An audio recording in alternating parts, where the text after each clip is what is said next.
So hey everyone, we're getting started in just a couple of minutes. Today we're talking about global trends. We have a really great group of folks from our content team that are joining us today to talk about what we're seeing in the wild, as well as what's happening with consumer thought and on the menu and all the other great stuff. If I could ask everyone to just hit that chat button, let us know where you're chatting in from. I always feel like I learn just as much from all of you as hopefully you learn from the content itself, and we want to learn from each other. So let us know what you're seeing in your parts of the world. If you've seen anything interesting related to COVID, the restaurant industry, food overall, let's just share. Okay, who's stepping us through the slides? Jared, is that you? Who's the slide master? I'm the slide Claire. master. Oh, all right, Claire. Let's move forward. As I like have a stall. There it goes. So as a reminder, I think I've probably said this 50 times at this point, and I apologize for saying it a 51st time. When you hit chat, you should have a couple of options in Zoom to either chat just to the four of us or to the entire community of people that are attending right now. If you're open to it, I would just chat to the entire community and let us know what you're seeing, what you're thinking. It's more fun when we all get involved. So it'll either say all panelists and attendees, or it might say everyone. Just pick whatever that option is and you should be good to go for the rest of today's session. Claire, if we could go forward again. And I'll apologize too. Normally I would share out directly from my computer, but for some reason this new laptop, which is a Dell, which is a great machine, it tends to crap out sometimes when doing a screen share in Zoom. So I'm trying to get situated so I can go back to my desktop, which is a little bit more reliable. But in the meantime, Claire is here to help us move forward. And I want to just call attention to some great new content that we have in Report Pro, which we'll talk about in just a moment. So if you haven't had a chance to play around with it yet, Report Pro is sort of our one-stop shop for all the great reports that Datassential publishes. There's over 1,000 reports in there already, with about 250 new reports added each year, new reports every single week. And we'll actually be featuring some content today that has been taken from Report Pro. Claire, if we can keep going. And it looks like we have some questions about whether that Patrick Carroll virus still exists. So let me just address that real quick. Some of you are still Patrick Carroll. The number is going down though. I almost feel like the Patrick Carroll thing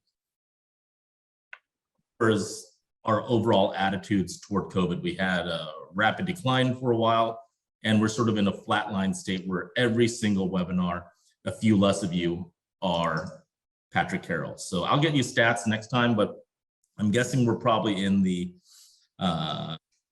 teens at this point. And we started at a point where over 60% of you were Patrick Carroll. So I think we're doing okay from that perspective. But if you want to see who you are, just chat out to everyone with your name, and then we can all see. Okay. Renee is here to show us what is happening in the world that's interesting, and I have no idea why we have this image of, I think, sausages. At least I hope that's what that is. I was going to ask people if they could guess what was inside of there. And thank you guys for joining. This is Luke, by the way, if you weren't here when we first introduced him. This is my little panda son. I was missing my usual co-host, Mike, so I decided to put someone else who appears to also love Halloween as much. So we love Mike, but Luke isn't upgrade, I'd say. Oh man, I don't know about that. so what's going on in here? There's like some bright orangish colors. Yeah, this is actually bratwurst with candy corn. I was going to say that because it looks like a candy corn in that middle right there. Yeah. So tell us in the comments, do you guys love candy corn or hate it? Because I know we actually had a poll in one of our office Slacks about this. And I actually looked it up. Do you guys, Claire, Jack, Jared, do you guys know the love it and hate it scores from Flavor? Because I actually looked it up and I thought I think it is very divisive. That's interesting. So we have a service, a database called Flavor that basically catalogs anything you could eat or drink, and every ingredient, every flavor, every food, every healthy term. And we know for each one, the percentage of people that love it, hate it, etc. How many people know it? How many people have tried it? You're asking for candy corn, what percentage of people love it, or what percentage of people either love or like it? So I'm wondering if it really is one of those things where so many people love it, but also so many people hate it. So what do you think? Do you think, let's phrase it this way. Do you think more people love it or hate it? I think slightly more people love it, but the love or like is much higher than the hate number, is my guess. Interesting. Jared, Claire? I don't know, someone said it tastes like sadness in the comments, so. No. We're not talking about the sausage weird thing. We're talking about candy corn overall, right? Yeah. We're not talking about this weird, yeah. We have not tested this sausage weird Yeah. thing. I don't think there's that many that just like it. Like it's one or the other. There's not a lot of just, it's okay. Yeah. So 13% love it and 16% hate it. Oh. I have to see what the like is. I don't know, you guys could probably. So that's actually very polarizing, right? That's sort of It's like where very black licorice is. Liver's probably a little bit more polarizing than that, but. So why are we looking at this? What is this weird thing going on here? Yeah, this is actually a bratwurst made with candy corn inside Why? of it. Jennifer Street Market, they call it their Spooktoberfest brats. They're saying that it's slightly sweet and not scary at all. But this is just one of those interesting Halloween trends that I saw. And apparently this market does a lot of different, they try to experiment with a lot of different brats. They've done a loaded baked potato brat that apparently was a dud. So we will see how this one turns out. So is that actually a giant chunk of candy corn in there, or do they just flavor it with candy corn flavor? No, those are actual pieces of candy corn. Why would you do three that? ingredients. It's got, what is it? Pork, beer, and candy corn. So it already sold out. Like it sold out immediately and they had to make more because I love both bratwurst and candy corn. So I may have looked into it. Thank you. That's the case. I don't think this was bought by a single boomer. Period.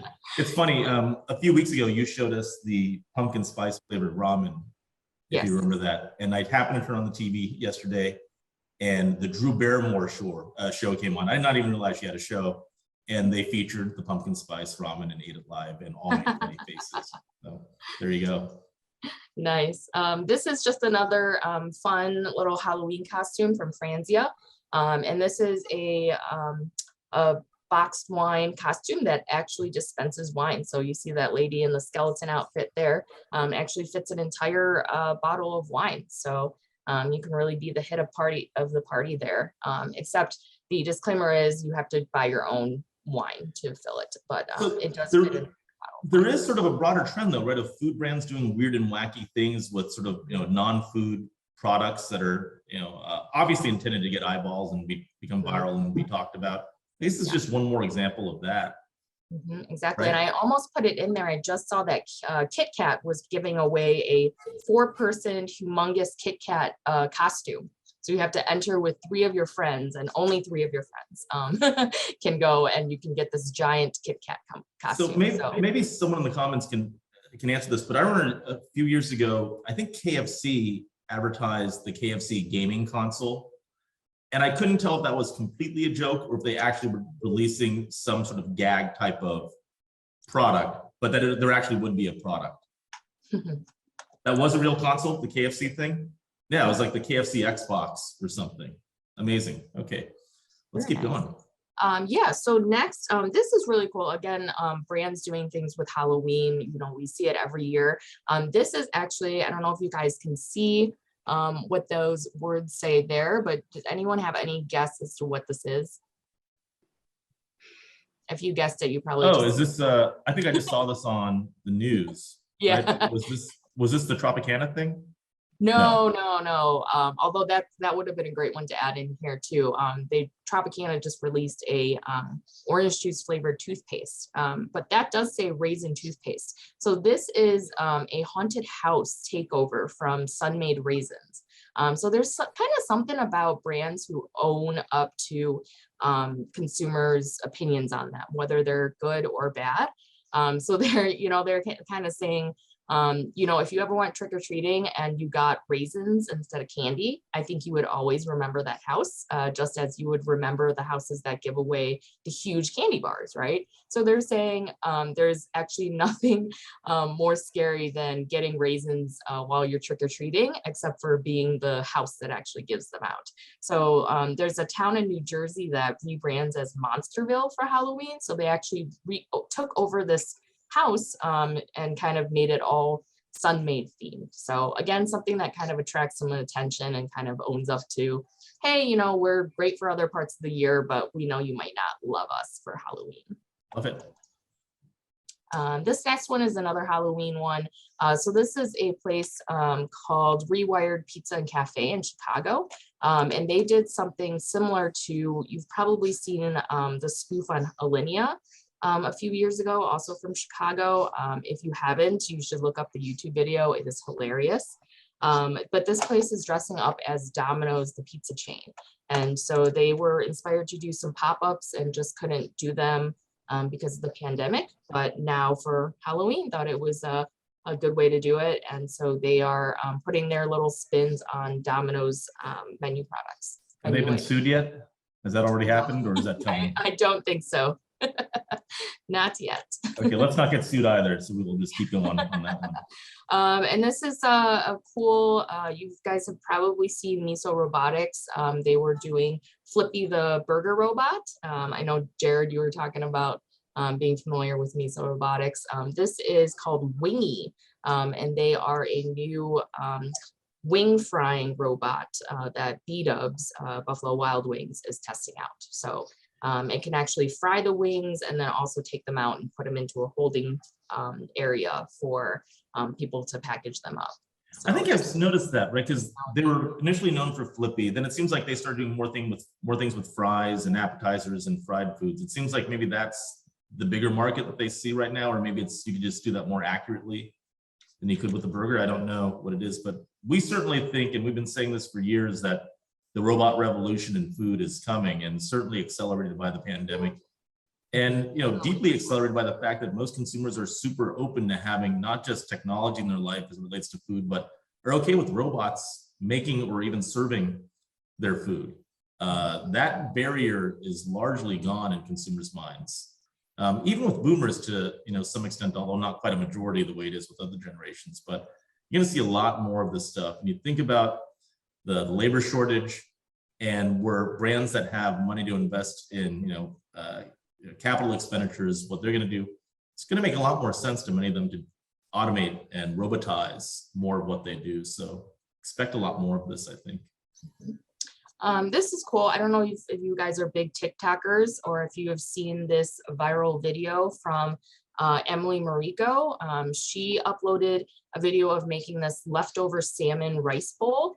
And the second time she like edited it a little bit, and the second time it got 45 million views, which is kind of mind-boggling to me, but I need to try this out. The big thing is that she reheats this rice with an ice cube in the middle, and then puts parchment paper over it. And apparently the ice cube does not melt, but it perfectly fluffs up the rice. And I see some comments that it's delicious. I reheat a lot of leftover rice, and I have not found a super perfect way to do it. So I am excited to see this.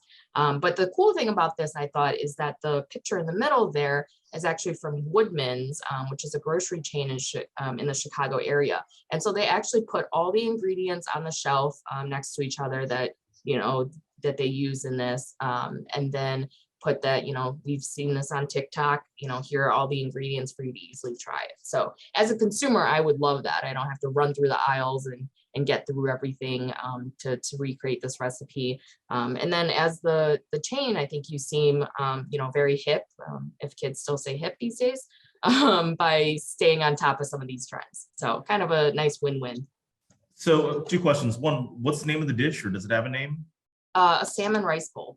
Salmon rice bowl. And I guess the second thought is, a lot of meal kits, right? They crested and they fell pretty fast because the postage was too expensive and, wasn't great as a business model. But some of the specialty meal kits have continued to do okay, where you get actually more of a premium and you have a more long-standing audience. What if you did like a TikTok subscription meal kit, I feel like some of the younger folks out there wouldn't care so much about paying that premium to sort of participate in the trend in Yeah, some that way. would be very cool because I've written, I'm doing Trend Watch, one of our trend spotting issues this month, and there's so much TikTok news. Everyone's trying to do, trying to recreate everything at home that they're seeing on TikTok. So that was actually a really great idea. Is TikTok stealing your information?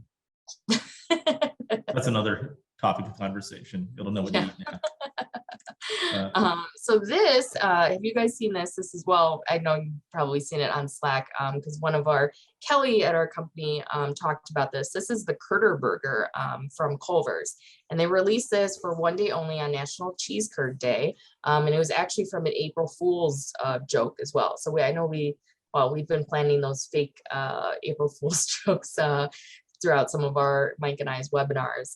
But this one, they brought to life this, and they have a patty made out of cheese curds on the top there. And Kelly actually said that she drove 17 miles to get it. And she got a cheese pull on the first bite. And actually, Claire, didn't you get this too? I did. This looks awesome. I mean, there's nothing, I guess I don't see why it was ever an April Fool's thing. This feels real from the get-go, right? Mhm. It looks Yeah. awesome. Yeah. Is So that mayo at the bottom, the white stuff, or is that some sort of a sauce? Yeah, it's like their normal burger toppings. It's just mayo. But It was phenomenally expensive for one of their burgers. So I think it was a very clever idea. But it looks No, delicious. Max, So I don't think it's available anymore. It was for the one day, but I mean, that's a kind of cool thing for companies to do, that is that you can get a really nice read on it and maybe bring it back in the future. yeah, cool. Awesome idea. Yeah, so this is hot honey chicken. We've talked a lot about hot honey. This was available at this is a new edition from Carl's Jr. and Hardee's that has the hot honey sauce on the different pieces of fried chicken there. And then if you go to the next slide too, there's another Megan I don't know if you say Megan the Stallion or do you say the Stallion? I don't really know. But this is her hottie sauce that's now available at Popeyes. And it's actually the first kind of riff they've done on their chicken sandwich that, caused crazy pandemonium not too long ago. So they just have that now. Was that a limited run, or is that going to be there for a while? Do we know? I believe that one's it might be an LTO as well, but they're doing a lot of collaboration with Megan, and apparently she's opening up a franchise as well. So you remember like when McDonald's did the Szechuan sauce thing a few years ago and it caused absolute pandemonium. Yeah. And then people were selling the sauce on eBay for like $500. If you can get this, do you just get a bunch of sauces and keep them for 10 years and try to sell them for $1 million one day? I guess you might be able to. This is kind of the recent trend, speaking of McDonald's, collaborating with all the celebrities on meals too. And other chains are doing the same now, it seems, much more frequently. Yeah. And so speaking of hot honey, this is something that we covered in our condiments issue too. And I think it's been up, 215%. Yes, Luke, on menus over the past 4 years. So we're kind of seeing this being brought to life, as well as Nashville Hot, something that we've covered in the past and is also even just this past month has been on a couple new LTOs. So that's a call out to those issues there. Yeah, awesome. Fantastic. Thank you, Renee. Yeah. So that was awesome. And these are things we're seeing in the wild. Claire and Jared are going to take us through what we're seeing more broadly with global trends as well. And we're going to actually pull some of this from some of what we have in Report Pro, principally 2 of the reports that were just published recently. One, a broader keynote report on global flavors, and the second is something that we call an inspiration report, of which I think we have many dozen now.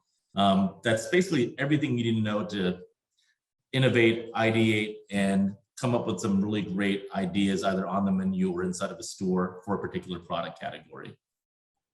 If we could go forward a slide. So I actually want to take us back to a piece of analysis that we debuted several months ago, but I think it still holds today. You might have to click forward a couple times. Let's see if we can animate this a little bit. So there's a couple of axes over here. And one axis is, what are things that people crave versus not crave? So the further to the right you are, these becomes food items that people crave. And then are these things that people like to make at home, or things that they want to get away from home instead. And each one of these little circles here is a different food item, if you will. And you can just look at some examples. So something like a PB&J, people had a lot of these during the pandemic, so it's not particularly crave worthy in this particular moment, although at other times it could be. And generally when you have one, people are thinking this is more of an at-home type of a thing than an away from home type of a thing. If we look at the upper right-hand corner though, I think if you animate it one more time, you start seeing some of the things that people are both really craving these days, as well as being things that people say, if I'm gonna have that, I'd much rather get this out of the home than in the home, right? You see some Chinese food there, pizza, sashimi, Mexican food, filet mignon, etc. Right? What we want to do is break this down a little bit further. If we can go forward one slide, Claire, and look at some of the individual metrics that we studied. One is across thousands of different foods, flavors, ingredients, etc. What are some of the food items that people say, hey, if I'm going to have that, I definitely want to get it away from home at a restaurant or someplace versus from inside, just making it at home. And the top chart shows the food items that people most want to get away from home. The bottom chart shows the things that people say, hey, if I'm going to have it, I'd rather just get it at home. And you can start seeing some clear trends, right? So that top chart has things like Japanese food and sushi. Let's go back. That top chart has things like Japanese food and sushi and Korean food and chalupas and calzones and cannolis and tiramisu and gelato and Indian food. And the bottom chart, things that people say I'd rather get from home, it's like oatmeal and a grilled cheese sandwich and a sloppy joe or tomato soup or pancakes or pot roast or mac and cheese. What I wanted to focus our attention on, one, is that there's pretty stark differences here, right? It's not like everything's separated by just a couple of percentage points. The difference between the things at the top and the things at the bottom are pretty extreme. But if we focus in on just the items at the top, which is on the next slide, here they are again, just magnified a little bit for you.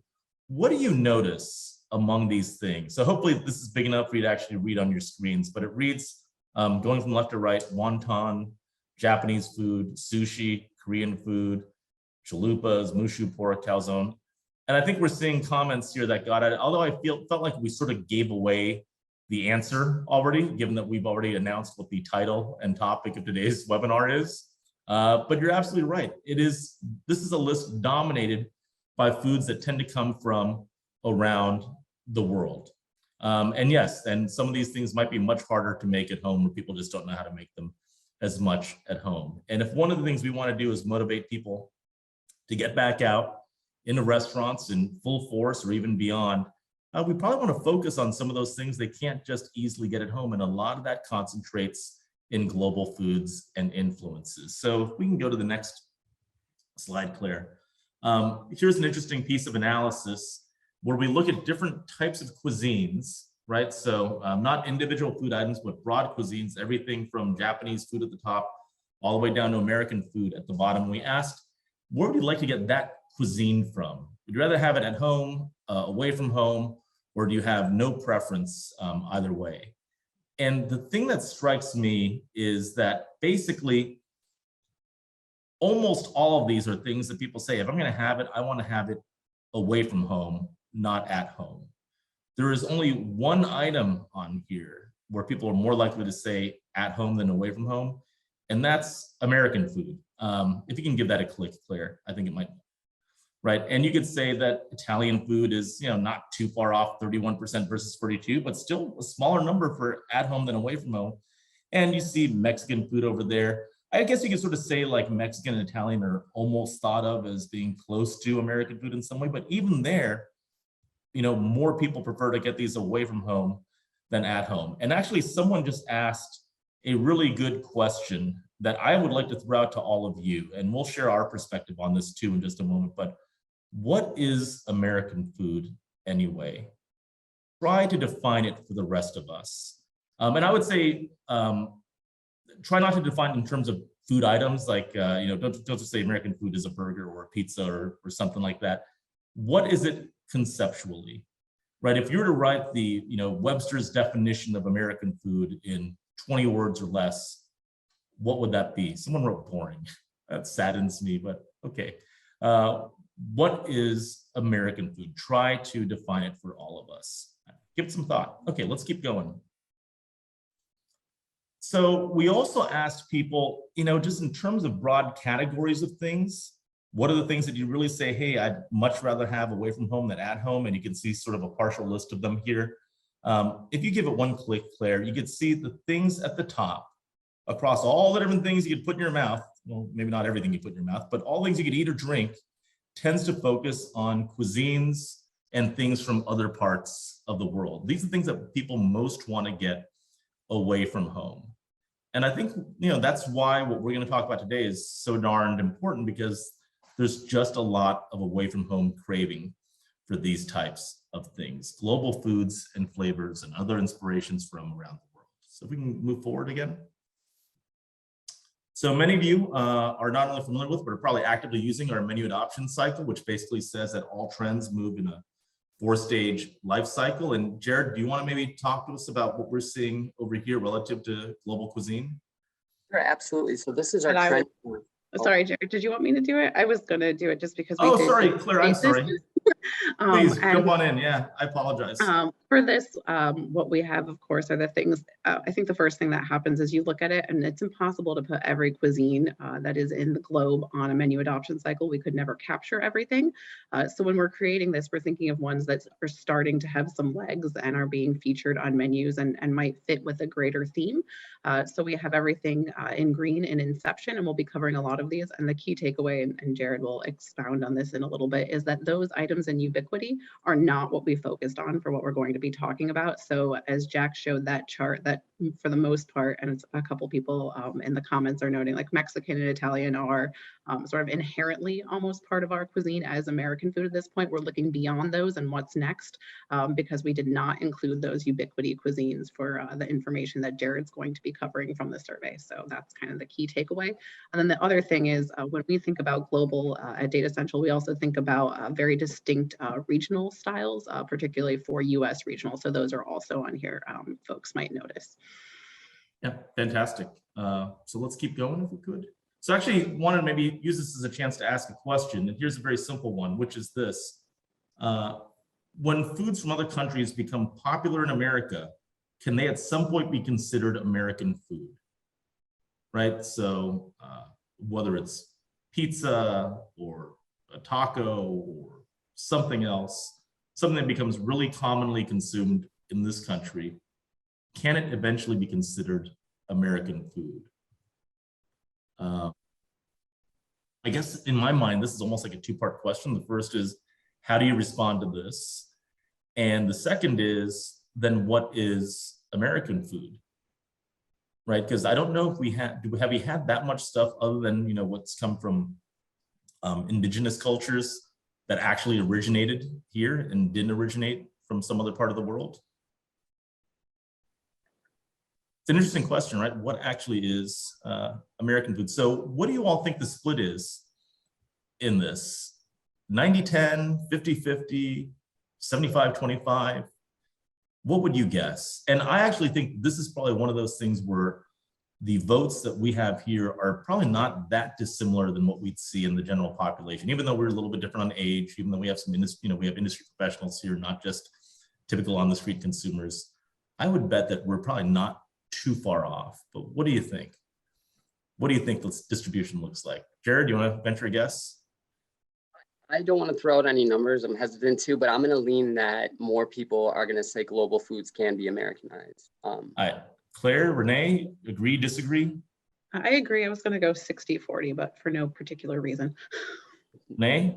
I think it's going to be a little bit more split. It is a hard question, I feel. So I would say in all of the polls we've done, this is the most split poll we've ever seen. We're basically, and sometimes you see like some trends in there where it starts off all in one direction and as people keep voting, it evens out. This was dead even the entire way throughout the vote. I think it's an interesting question to ask, right? What actually is American food? Now, I'd ask that as you continue to come up with your ideas and your theories about what it is, there is no right or wrong answer. Actually, there's probably a couple of wrong answers, but there's no real right answer. I think share them with us because I would like to learn too. Let's keep going, Claire, if we could. All right, diving into our keynote data. Here we have some research from our consumer data. And we asked our consumers, when's the last time you had a global food beyond mainstream Italian, Mexican, or Chinese? And we see that overall, more than a third of consumers had a global food within the past week. But when we break this out generationally, it's just completely dominated by young people. More than half of all Gen Z consumers had a global food within the past week, half of all millennials. And, you know, at the other end of the spectrum here, a fifth of boomers have had a global food. That's still millions of people. I mean, overall, we're eating tons of this stuff. So are these gyros in this picture, or what was that a picture of? This, I believe, was specifically a Turkish preparation on, you know, kebabs, gyros, shawarma. Yeah, that's exactly right. So this is so maybe y'all can help me through this. There's a really delicious Turkish restaurant near where I am right now that I'll go on like Tuesday night and just grab some stuff to go. And they have what's on the menu written as, you know, gyros, Gyros. And it's the owner and chef who's from Turkey that, you know, picks up the phone and you know, takes the order and stuff often. And I'll order like a gyros platter and he'll say, oh, you mean a gyros platter?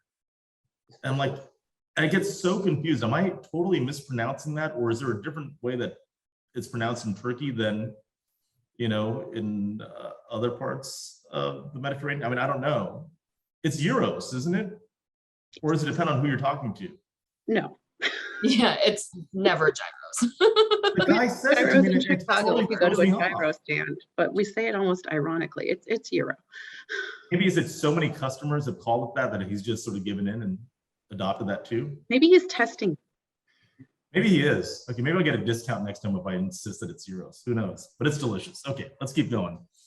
And then here we did kind of thinking through that, you know, we saw boomers said that they had globally foods less frequently or less recently than the other demographic groups. So what I did is I went into that database that Renee was mentioning for candy corn, our flavor database, where we can look at how consumers, their familiarity as well as their affinity for a gazillion different terms. In this case, I looked specifically at what things are uniquely loved and liked by boomers versus the total US. And just to give us an idea of some of those global, these are all, I've filtered it down to our global food section. So these are things that we have flagged as having some global influence or being derived from a global cuisine or a key ingredient in one cuisine. And so what you can see is while you might say if you're filling out a survey that you've not had something global, there's an okay chance that maybe the boomer respondent didn't think of their French cuisine that's their favorite to get out as global, when technically speaking, that is a global cuisine. And it also reminds us that there's a couple things you can see that it skews a little bit more kind of Chinese American dishes are on here as well as the European influence. And I wanted to draw your attention way down, we have ossobuco, and thinking about how you can take that affinity. So that's a dish that skews to boomers. It does not skew to other groups. So if you have that on a menu, they might have a perception of it's a specific cut of veal and it's cut in this particular way and it's in this Italian style. But you could just use that as a call out to kind of gain their attention and then mix it with some flavors that might appeal to the other end of the spectrum of a Gen Z or a millennial consumer. This was one I found when I just was like, you know, I think I typed in Korean ossobuco and was trying to find an example. This is one from Springfield, Illinois. I'm guessing their consumer set leans a little bit more boomer, but they were trying to get them to branch out a little bit. It's chicken, it's barbecue, it's Korean barbecue chicken, and that's certainly a way to kind of push the envelope while still maybe appealing to anyone whose, you know, grandchildren or kids are back home from college and also placing an order from this restaurant. So just have that lens as we keep going. So that's really interesting, Claire. And just to make sure I'm understanding and the rest of us are understanding. So we're saying that global flavors and foods tend toward younger generations, but even boomers tend to have some global things that they index highly in. Yeah, and that with new flavors. Yeah, it actually reminds me of what we saw with things like certain types of seafood before, where on the whole, a lot of seafood preference is higher with boomers. But when you add an interesting flavor to it, all of a sudden that item will be popular with millennials and Gen Z. That's pretty cool. All right, now on this one, we asked consumers from our keynote, of your last global dish, what type of dish was it? And we see that it's absolutely dominated by the main course, entrees, pastas, and even sandwiches. Sides and appetizers, not so much. So basically when people are gonna be adventurous and try a global dish, they're doing it in their main course. Yeah. And then we sort of we looked at the opposite thing in our menu data. So we see when we ask people, they're saying main course. But when we look at what these US global cuisine restaurants, so those offering global fare, but US based, what's the most menu dishes? We see pretty much the exact opposite. They're more likely to offer kind of a broad category of a salad or a soup or a dish that is either rice as an ingredient or a main kind of the main dish is rice. And then I highlighted in green, like what is a meat entree? I think that's sort of a challenge when we look at the previous one. You can see what we asked about, but not necessarily like what is a meat entree? What are people thinking about? And I think that's sort of where like what becomes American cuisine or any of those other things. The meat entree tends to be kind of the format that becomes something else. So that would be like a bowl or a curry or taco did not fit into any of those other categories. So meat entree could be all of those kind of new formats is often what falls there. And I think that's why it jumps to what people remember having. It's that new format. So Claire, to clarify, I almost made it funny. I said to clarify, these are menus in the US from places that feature global food, and these are just the top types of items you find specific. So it would be your Chinese restaurants, Korean, Mexican, but it does not have like bar and grill or burgers. Yep. So salads are ubiquitous across cuisines. It looked like rice dishes are pretty ubiquitous across cuisines. Soups are ubiquitous across cuisines, and then it's a huge drop off of some sort. Yeah. Okay. And then we did explore in that inspiration report within each kind of subset of the global, what are some growing meat dishes or dishes in general. So one thing that's growing, if we look at Asian cuisine restaurants, is lamb chops.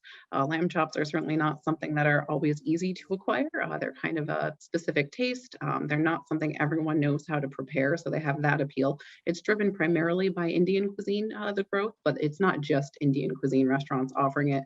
This particular one is a Thai-style barbecue from a modern Thai restaurant in Atlanta, Georgia.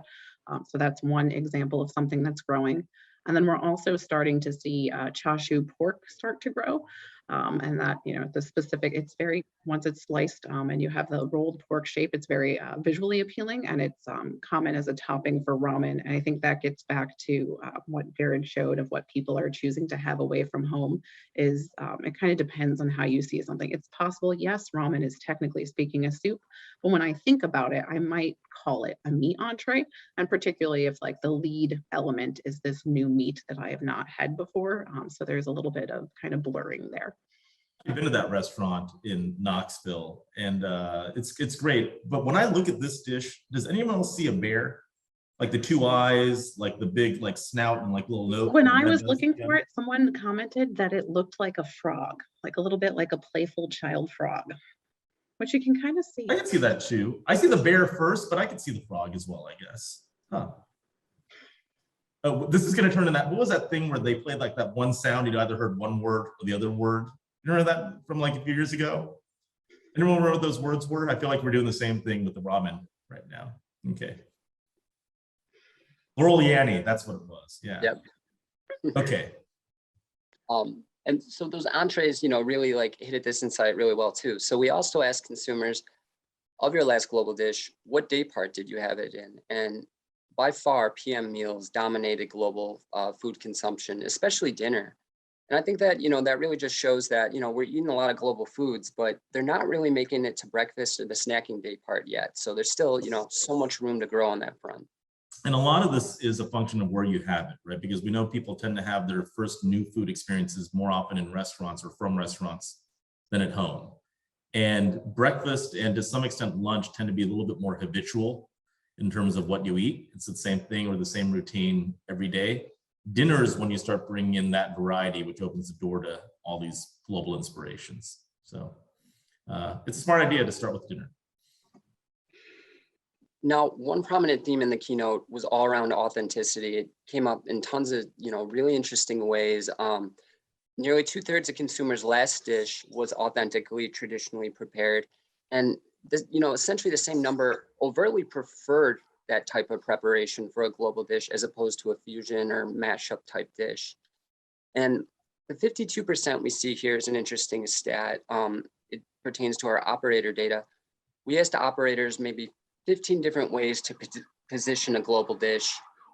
And more than half of them said authentic is the best way to market it. And that by far was the top selection for that one, you know, and beat out things like adventurous, boldly flavored, better for you. You know, just in general, people see that authenticity is very important for global dishes. Yeah, and to me, this is almost like that question about, you know, what is American food? You know, what does authentic actually mean? And we have a perspective on this. And I'd like to first get all of your thoughts. So what does authentic actually mean? So let's see. Okay. So your choices are, does it mean it's food that is prepared here just as it was in the original country? Or is it just any sort of preparation of that food that respects that food's heritage, even if it's not really the same way it was done in that original country? So is it all about, you know, being precise and sort of copying the original intent unchanged, as we see in the comments? Or is it more about respecting the heritage of the food and allowing for some adaptability? This is interesting, and I have to say I'm a little bit surprised, especially given the audience, with the way the vote is going. So given my comment, Claire, how do you think the vote is going right now? I feel like this group might lean towards just like the original, because we spend so much time making sure that we are being respectful, or, you know, I thought it would surprise us and it will lean more that way. And more so, I know what the results are for when we asked broadly, but that was my gut. All right, well, let's take a look. So we actually had a preponderance saying it's got to be just like the original, as Claire sort of predicted, which I think actually surprises me a little bit. I would have thought we would have leaned a little bit more towards, you know, as long as we respect the heritage, we could still change it up a little bit, and that would still be considered authentic in some way. So we could maybe, if we go forward a slide, Claire, take a look at what consumers thought, right? So what is authentic food? Is it A, just like it was done in the original country, or B, if we go one more slide forward, is it as long as it respects the heritage of that food? Why don't we see what consumers actually say? So we went 62%, I think, original country. Consumers actually are 50-50, virtually split, and actually have a slight preponderance that said, you know, as long as you respect the heritage of the food, it's okay. And I actually see one comment, which is, you know, if you're inspired by authenticity, that's okay. And I think that's a sentiment that more and more consumers are expressing too. And I think we should all have our own opinions on this. There's certainly not a right one or a wrong one. Me personally, I think if you respect the heritage, you're in pretty good shape, because that's where a lot of modern food comes from, right? It's where mashups come from, for instance, right? You wouldn't have a Korean taco otherwise, because I don't think you would have found this in, you know, traditional Korea or traditional Mexico. But there's some respect for the flavors and the spices and how things are cooked and prepared and how the ingredients are sourced.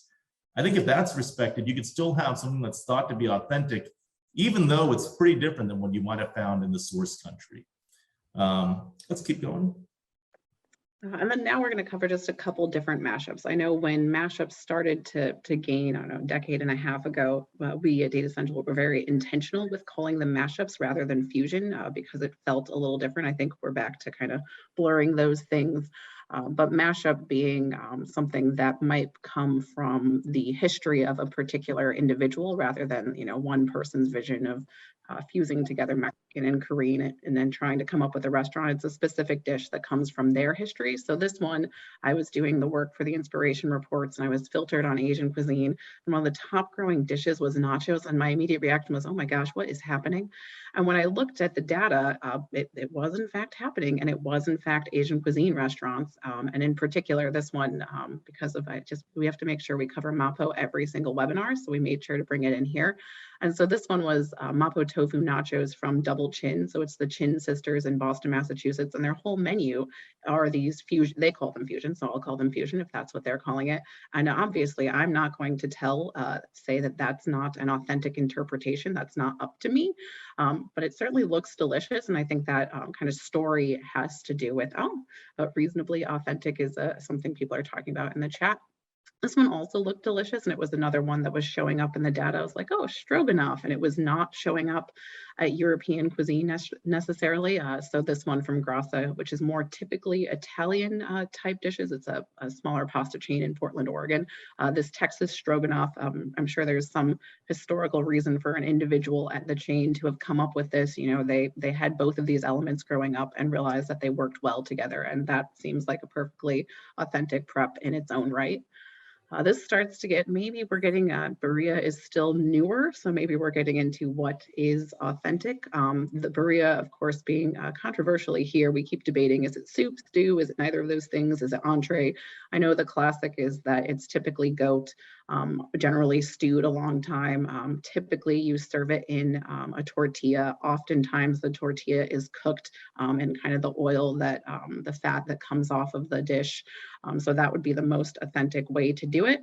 But who am I to say that you can't use that protein in the same way that you do carnitas or barbacoa and make it into a grilled cheese and take that authentic element, and now we're dipping it in, you know, French dip style into the consomme that is now instead the broth from the birria. It's, you know, a twist on the torta ahogado. We're kind of mixing a bunch of things together. It, again, certainly looks delicious, probably authentic to someone. And then this one is definitely growing a lot. There's a lot of both ramen restaurants as well as Mexican restaurants. The place just 2 or 3 blocks from me definitely do. There's interpretation and authentic are not the same, and they are not. And I think we get into a space where it is, you know, what is authentic? If a Mexican restaurant chooses to add ramen to their birria, is it the traditional preparation of birria? Absolutely not. Is it going to help them introduce this dish that maybe is important to them to a broader audience and help them sell? Almost certainly. That's certainly what's happening here.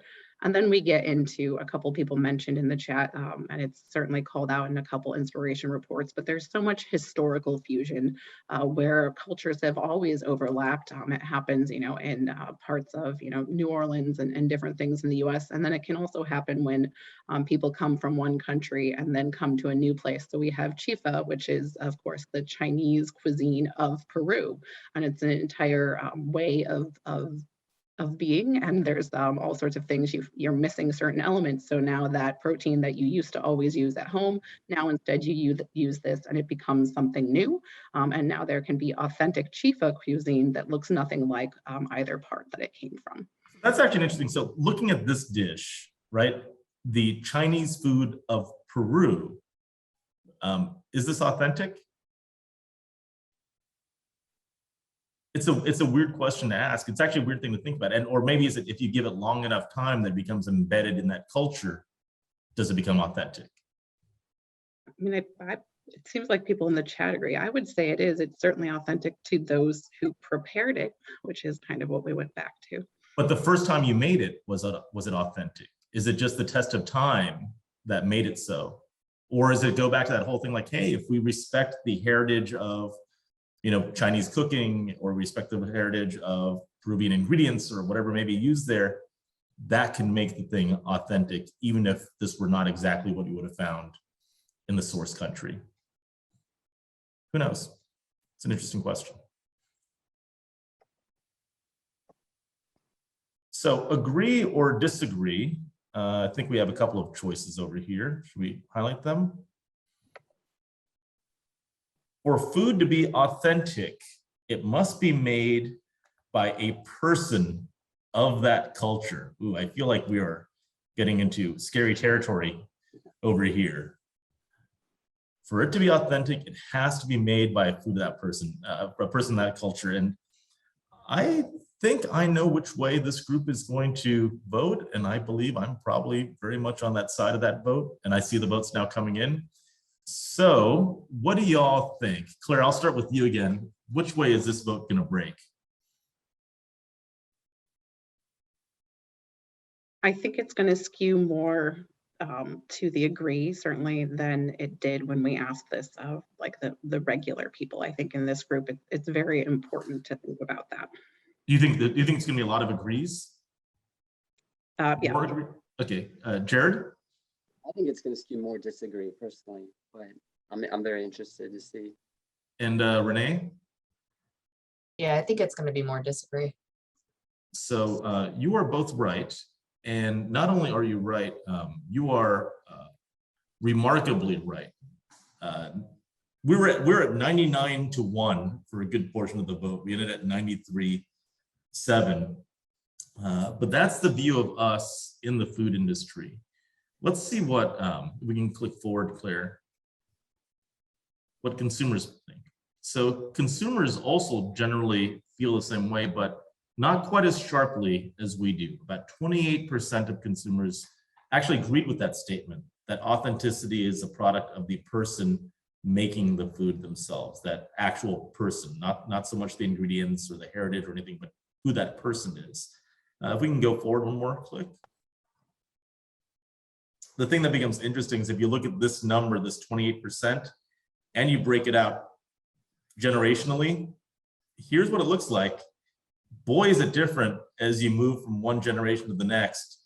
It's like a 90-10 split among boomers, but it becomes almost 50-50 among Gen Z. And I think to Claire's point, you're absolutely right that if we were to ask this question 2 years ago, and if we're going to ask this question again 2 years from now, that 28% number probably continues to march forward because people's perceptions of this has changed. And we don't want to make a value judgment as to whether this is good thinking or bad thinking. It's just that it is the thinking. So yes, it is a minority at 28%, but you're getting close to 50-50 by the time you talk about Gen Z and to some extent even millennials. And there are probably all sorts of comments that are going to come up in chat that could spark a lot of discussion, and that would be great. But I don't think we want to make a value judgment here one way or the other. People are free to think what they want to think. We should just understand what people are thinking. Okay, Jared?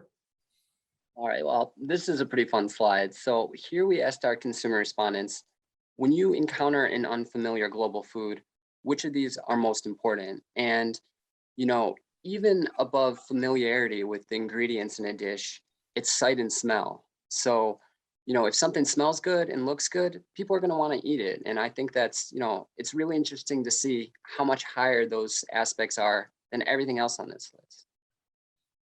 Yeah.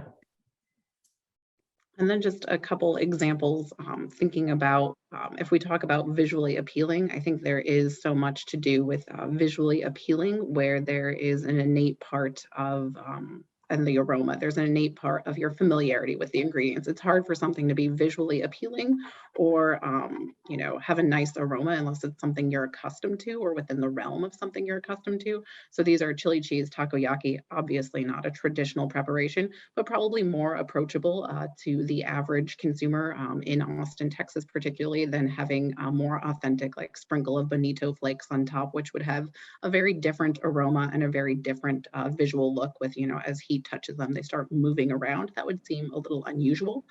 And so this is just a reminder that sometimes those things are tied together and that visual appeal can help by using familiar things. So it's interesting, right? Someone said, hey, do you want to have some octopus with chili and cheese? You'd probably say no, but when you see the picture, it makes it like a big yes. I think some people think it sounds pretty gross, which I don't personally love chili cheese foods, despite loving both chili and cheese. So I would prefer traditional preparation, but that's just me.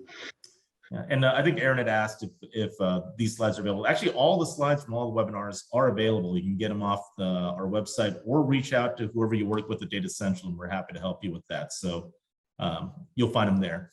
Let's keep going. And then this one is the ingredient familiarity is key.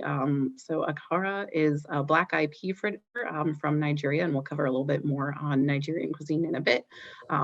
The place that does it, this catering company in Lancaster, New York, notes on its menu that, you know, It's crunchy on the outside, savory and moist inside, served with hot sauce on the side. If you love falafel, you'll love this, and it's always on the menu.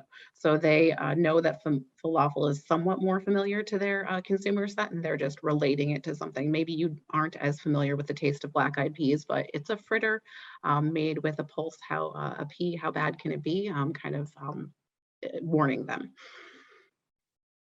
All right, and here we have a cool operator stat from our keynote. So we asked operators who reported increasing their global influences on their menu, what were your motivations to do so? And by far their top reason was to increase variety. And actually almost 2/3 of them selected that. And that makes sense.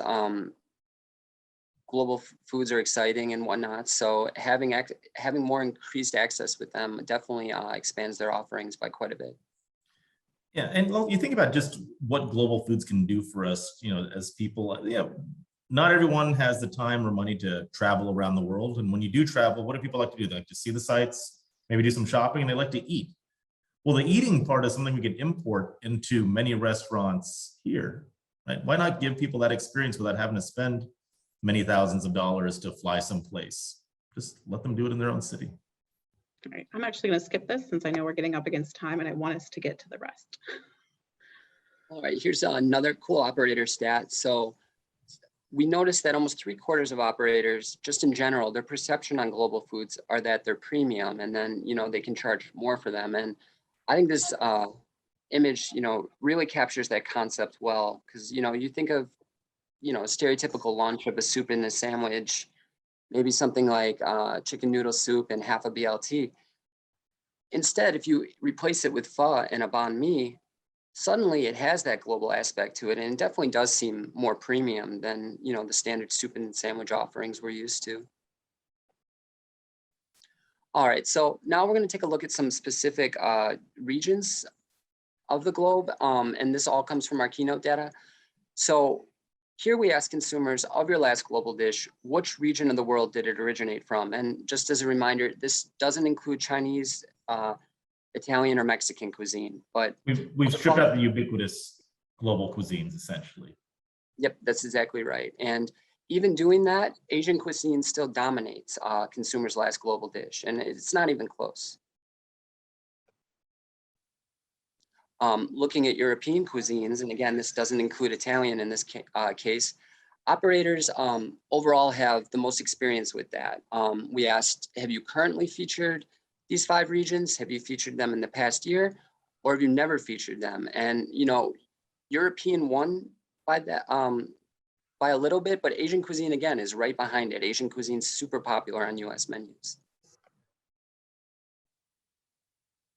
Moving to Latin America, again, with the exception of Mexico, this stat was a little bit harder to find because, this region of the world, it's kind of in between Asian and then, Middle Eastern and African, which is consumers in general are less aware of. This one's kind of like in the middle of that. And one thing I found just going through the keynote is that, 3/4 of consumers overall are interested in cuisines from these 2 very similar parts of the world. And, that's very interesting. I'm still skipping because I want us to get to all your stuff. So Jared. again, you can grab these slides and hopefully they'll be mostly self-explanatory if you download them. But Jared, let's keep going. Okay, this stat is coming from our operator research. So we asked operators who offer Middle Eastern influences on their menus, what countries are you emulating? And we see it's the countries of the Levant, Turkey, Lebanon, Israel, that had the most presence on US menus. And, this region of the world is super interesting. It's kind of like historically where East meets West. So it's cool to see that culinary tradition still very prominent on US menus. All right, and this was my favorite slide in the entire keynote. So overall, African cuisine, specifically sub-Saharan African cuisine, consumers don't have a lot of exposure to it. Urban consumers to some extent have some access to African-themed grocery stores and restaurants, but in general and overall, we don't get a lot of exposure to sub-Saharan African cuisines on our menus. And, in some ways, Africa economically is booming, and it's, projected to over the coming decades. So I think, the the 54, 55 countries of Africa, depending on, you know, the organizational body recognizing statehood, there's so many different cuisines, even regionally in those countries, and so many different frontiers to explore and be ahead of the trend on in coming decades. Yeah, and if I could simplify the story a little bit, if we think about the waves of, let's say, global influences in the U.S., in, you know, food that's in the U.S., it started with a Latin American wave, and then there was a big Asian wave, and then it's been Mediterranean or Middle Eastern more recently, and now it is African. Looks like it's the next big thing. Still very early, you know, still in its infancy over here, but with plenty of room to grow. And we would say it's probably the fourth wave, you know, after the preceding three. Since we're at time, but that was kind of where we were headed. And now is a great time with pop culture to kind of keep that moving forward.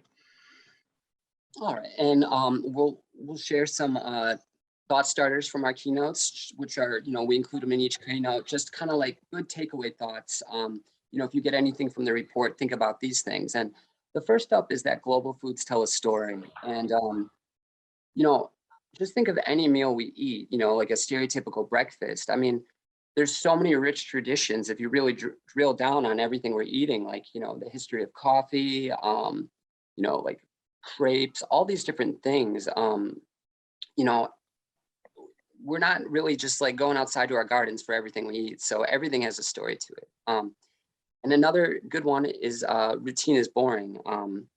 It's definitely hard to have a visceral experience eating something like, you know, spaghetti that you've maybe had hundreds or thousands of times. But, you know, on the other end of that, you know, I'm sure many of us can remember the first time we've tried something new and exotic pretty vividly. And, you know, all our senses get engaged in a trying something new. Like we saw that senses were important, but overall, you know, food really connects the world. And, you know, like I was saying, you know, looking at a breakfast meal, just how many different cultures and countries could be represented in the foods we're used to eating.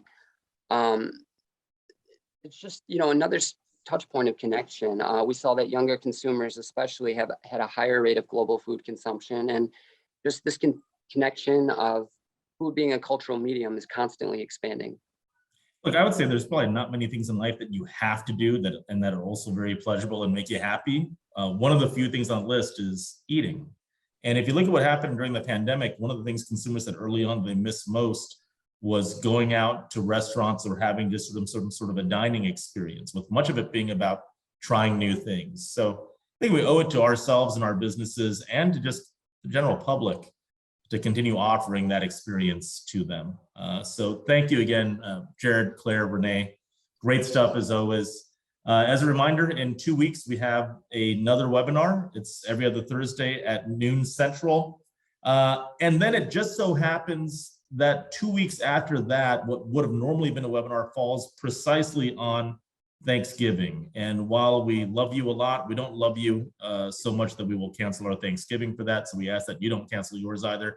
So we have a webinar in 2 weeks, but we will not have a webinar on November 25th, Thanksgiving Day. So please remember not to show up that day, but please remember, do show up in 2 weeks. It'll be fantastic, and we will see you there. Thanks, everybody.